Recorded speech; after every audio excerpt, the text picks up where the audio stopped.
Hello and welcome back to Scratch Golf Academy. I'm Anthony Vessecchia. I'm a Titleist Performance Institute certified golf fitness instructor.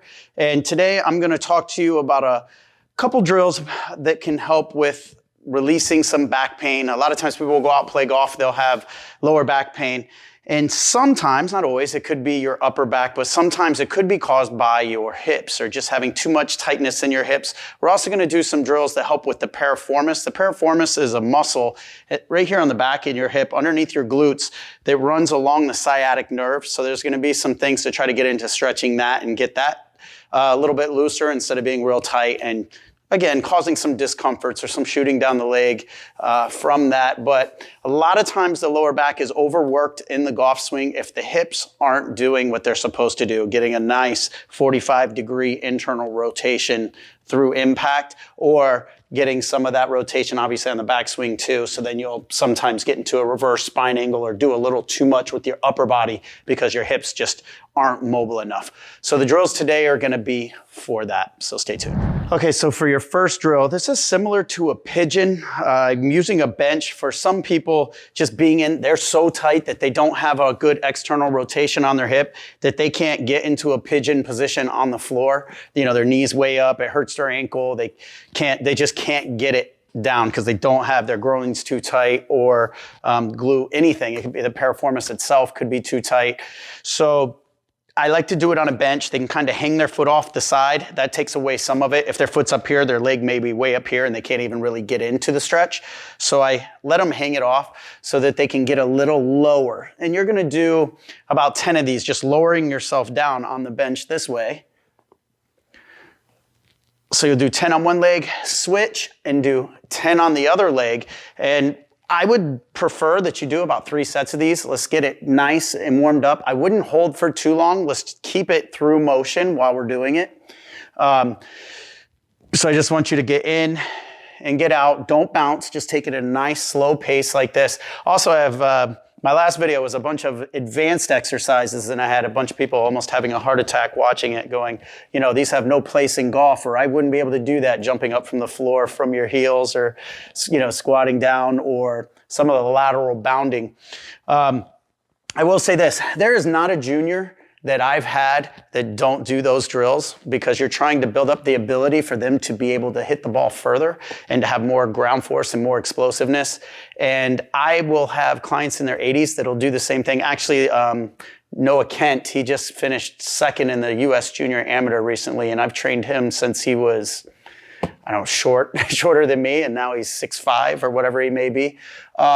Same drills. He's going to be doing very explosive stuff all the time. We're going to work on his vertical jump as much as we can. Luckily, he did play basketball when he was younger, and basketball players that transferred into golf, DJ, guys like that, tend to hit the ball further because they understand ground force. They can really, you know, generate enough power to get a nice vertical jump. And vertical jump is one of the big components of being able to generate more ground force and hit the ball further. So do remember that. And, you know, the people that think that that was advanced, some of those exercises, you can do similar things in a pool. You can be in a pool and you can work on your bounding or your jumping ability in the pool, because it's a lot of times it's not the jump that's hurting us. It's the landing that's going to hurt you if you have knee replacements or you're older. But you can work that jump or that ground force in a pool. So do remember that. Work on those drills. But don't think you can't do something or it doesn't translate to golf, because the best athletes end up not getting pain from golf, end up being able to move well for golf and turn out to be pretty darn good golfers. Jack Nicklaus said it too. Play multiple sports as much as possible, and don't focus on just golf or so until at least your junior year in high school. So that's the first drill. So that is basically like a pigeon, but we're going to do it on a bench. So it takes some of it off of the ankle and so much pressure of this being in this position, so that you can drop down and get in that position and feel the stretch more back here in your glute. So on this one, we're trying to loosen up the glute. By loosening up the glute, we can start to get a little bit more into the stretch for the piriformis. So the next one is going to be loosening it up a little bit more with a foam roller, all the while really working in that glute med back here to loosen that up. And then now we can start getting to some stretches that you'll feel more in your piriformis or in the back of your hip. So for this next one, we're going to use a foam roller.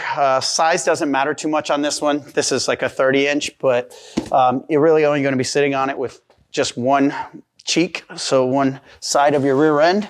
So you're going to sit on it like this. Whatever leg you're trying to roll out. For this one, I'm going to do my left leg. You want to put your left arm on the floor behind you, and you're going to cross over. If you're someone that has a hard time crossing your legs, straighten this leg and just get it to there, and try to work it from there first. And as you get better, you bring it up, and then you bring it up higher. And obviously that's going to bring a little more stretch in the glute while you're doing this.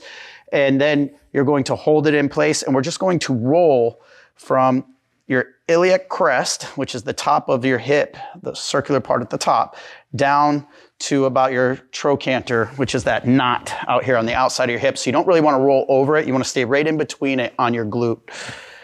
And we're just going to roll that out for about 30 seconds. This may be very painful for some of you, so it may feel better to just start with the leg down and roll it and get used to that and get that muscle to loosen up more. But if you can tolerate it, then go ahead and cross your leg. This will be pretty painful for a lot of people, but I have found that this will loosen up the piriformis and stop with some of that sciatic nerve pain that shoots down the leg. But again, we're trying to loosen up the hips, and the glutes obviously are one of the biggest and strongest muscles surrounding the hip joint. So we want to get those nice and loose so that we can start to loosen up the rest of the hip. Good, now you'll switch to the other side, and we'll roll out on this side for about 30 more seconds too. Obviously, this is going to help with loosening that piriformis, like I said before, and the glute. And now we can move into our third exercises. So for this one, we're going to now get into more of the hamstring and the internal rotators. So we're going to drop to this side. Only go as low as you can to where you feel the stretch. If you can go super low, go all the way down, back up to the other side, drop down. So these are lateral lunges with pointing your toe to the ceiling to get into the hamstring, because the hamstring muscle does also cover the hip joint. And you're going to drop down. You can put your hands down like this, because again, we're just trying to get into that stretch position. Once you've done about 20 of these, you can hold it a little bit. And if you want to, you can keep your hands down and walk to the other side. If it's too much for you to get into that squat and you don't have the strength to get back up, you can keep your hands down while you're doing it. Then we're going to drop down to the floor, knees wide, just like this, elbows down, and we're going to push into our heels for 15 of these. I'll turn to the side so you can see it. Nice and wide. We're going to push into our heels for 15.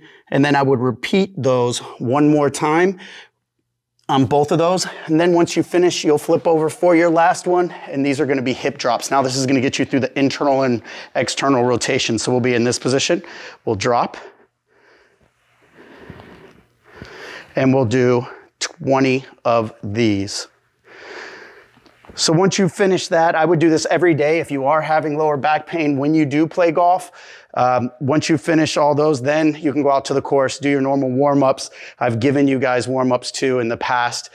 But again, like, subscribe, stay tuned, and we'll keep bringing you stuff.